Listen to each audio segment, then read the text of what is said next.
Huawei has just launched two new Matebook laptops set to hit the UK in early 2019, the Matebook 13 and the Matebook 14. I've been hands-on with both of these slender Windows 10 notebooks, and here is a full rundown of the specs and features and the differences between the two. So it's probably not going to hugely shock anybody to discover that the Matebook 13 is a 13-inch laptop, while the Matebook 14 is, yes, a 14-incher.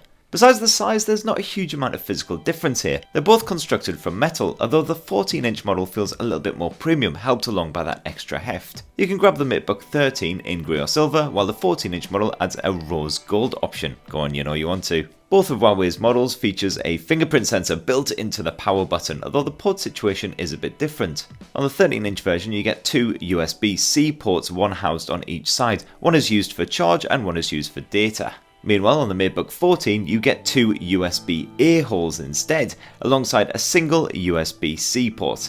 And you also get a dedicated HDMI connection as well. Both laptops boast very skinny bezels, those touchscreen displays stretch near edge to edge. 88% of the Matebook 13's inner lid is filled, while 90% of the Matebook 14 is pure screen as well. You get the same Gorilla Glass coating, and the rest of the specs are basically identical. You get a 2160 by 1440 pixel resolution to keep everything nice and crisp, and they both hit 300 nits brightness on that maximum setting. 100% of the sRGB gamut is covered, good news if you use that for a bit of your photo editing or whatever, and Huawei has also quoted a 1000:1 contrast ratio. And both of these Matebooks also sport a 3:2 aspect ratio screen, so they're nice and square to really give you a full view if you're browsing the web, using creative software, whatever you are doing. However, only the Matebook 13 has a front-facing camera housed above the screen, hence that slightly thicker bezel. The Matebook 14 actually tucks the camera away inside of the keyboard instead, just like the flagship Matebook X Pro. That's particularly good news if you want to get a really good close-up glance at the inside of your nostril. Ugh, definitely need to give that a bit of a plucking. Now the Matebook 13 and 14 both come with a choice of chipsets, all the way up to Intel's 8th generation Core i7-8565U. You also have the option of slapping in Nvidia's GeForce MX150 GPU in the 13-inch model, or the fresher MX250 GPU in the 14-inch version,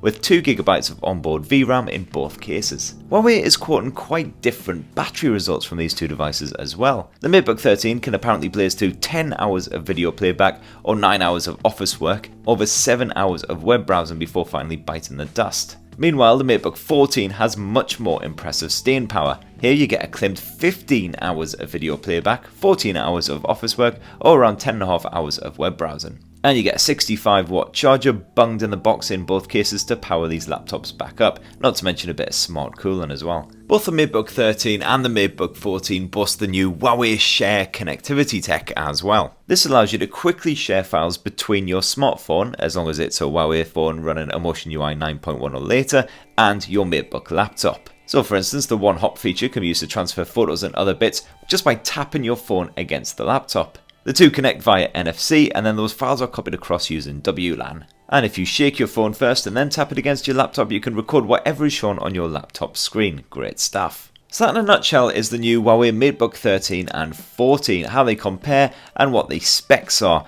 The Matebook 13 is coming to the US, Europe and other regions in the next week or so, while anyone interested in the Matebook 14 will have to hang around until April, unfortunately. There's no word on pricing yet from Huawei, but they probably won't be cheap. So what do you think of the Matebook 13 and 14? Definitely let us know your thoughts in the comments down below, and don't forget to poke subscribe and ding that notifications bell for more on the latest and greatest tech. Cheers everyone, love you!